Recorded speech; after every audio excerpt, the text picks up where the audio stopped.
दुर्योधन की मृत्यु के बाद उनकी पत्नी भानुमति का क्या हुआ?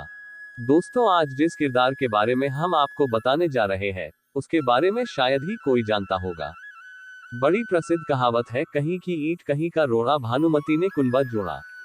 इस कहावत में जिस भानुमति का नाम लिया जाता है वह और कोई नहीं, दुर्योधन की पत्नी है।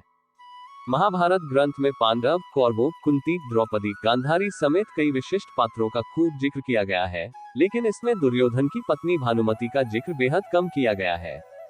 लेकिन ऐसा नहीं है कि दुर्योधन की पत्नी भानुमति का जीवन एक सामान्य स्त्री की भांति गुजरा। भानुमति स्वयं अपने आप में महाभारत का एक अलग इतिहास है। बताया जाता है कि भानुमति कलिंग के राजा चित्रांगद की बेटी थी। भानुमति धरती पर द्रौपदी के बाद सबसे सुंदर महिला थी। बेहद सुंदर, सुशील और चतुर भानुमति अर्जुन से विवाह करना चाहती थी। वह बेहद विनम्र स्वभाव की महिला थी। जब भानुमति बड़ी हुई तो उसके पिता ने उसका स्वयंवर रचने की योजना बनाई। स्वयंवर में सभी क्षत्रियों को निमंत्रित किया गया था, वहीं दुर्योधन भी अपने मित्र कर्ण के साथ पहुंचा। मन में अर्जुन को पाने की इच्छा रखने वाली भानुमति उसका इंतजार कर रही थी, लेकिन स्वयंवर में अर्जुन नहीं गए। जब पधारे गए क्षत्रियों में से भानुमति अपना वर चुनने को मजबूर थी, तब उसने एक सुंदर युवक को वरमाला पहनाने का निश्चय किया। ये बात दुर्योधन से सहन नहीं हुई और वह उस स्वयंवर के बीच से जबरदस्ती भानुमति को उठा लाया। भानुमति किसी भी सूरत में दुर्योधन से विवाह नहीं करना चाहती थी, लेकिन उसके अपहरण में दुर्योधन के मित्र कर्ण ने भी उसका सहयोग किया था।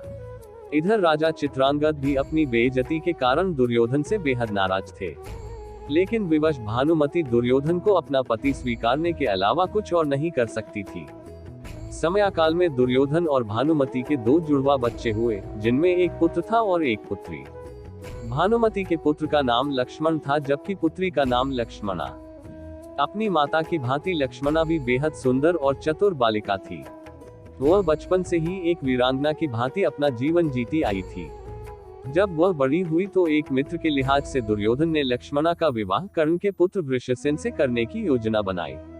लक्ष्मणा भी उससे विवाह करना चाहती थी, लेकिन कुरु वंश की गरिमा बनाए रखने के लिए दुर्योधन ने अपनी पुत्री के लिए एक कदम स्वयंवर का आयोजन किया, जिसमें पहले से ही ये तय कर दिया गया था कि लक्ष्मणा किसे वरमाला पहनाएगी।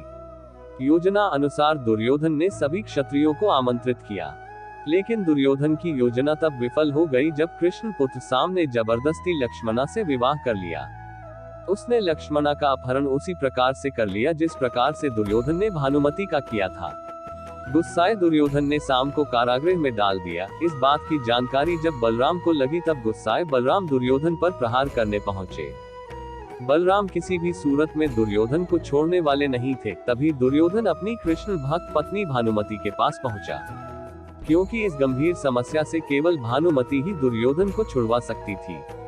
बाद में भानुमति ने बलराम से बातचीत करके विधि विधान पूर्वक लक्ष्मणा की शादी साम से करने के लिए सभी को मनाया। महाभारत के विकराल युद्ध में भानुमति का पुत्र लक्ष्मण अर्जुन पुत्र अभिमन्यु से युद्ध करते हुए वीरगति को प्राप्त हो गया था। अंत में भानुमति का पति दुर्योधन भीम के हाथों मारा गया था। जब युद्ध समाप्त हो गया और जनजीवन सामान्य रुख अपनाने लगा, तब भानुमति ने कुछ ऐसा किया कि वह ऐतिहासिक हो गया। दरअसल युद्ध समाप्ति के कुछ समय पश्चात भानुमति ने अर्जुन से पुनर्विवाह करने की इच्छा जाहिर की। उस समय ऐसा नियम था कि विवाह करने से दो पक्षों के बीच का बैर समाप्त समझा जाता था। भानुमति ने यह फैसला इसलिए सुनाया क्योंकि वह सदा सदा के लिए कौरवों और पांडवों का वह बैर समाप्त करना चाहती थी, जो भयंकर नरसंहार लेकर आया था। वह पूरे परिवार को एक बार फिर एक साथ लाना चाहती थी। अर्जुन ने भी भानुमति का ये प्रस्ताव स्वीकार किया और उसे अपनी 8वीं पत्नी के रूप में अपनाया। कहा जाता है कि कौरवों और पांडवों के बीच का अद्भुत बैर केवल भानुमति ने ही दूर किया था। इसीलिए भानुमति पर यह कहावत बैठ गई कि कहीं की ईंट कहीं का रोड़ा, भानुमति ने कुनबा जोड़ा। दोस्तों, उम्मीद करता हूँ कि आपको हमारी ये वीडियो पसंद आई होगी। पसंद आई हो तो ज्यादा से ज्यादा लाइक और शेयर करना। साथ ही ऐसे ही धार्मिक और पौराणिक कथाओं के लिए मोटिवेशन वेद्या चैनल को अभी सब्सक्राइब कर ले। आज के लिए इतना ही। आपका बहुत बहुत धन्यवाद।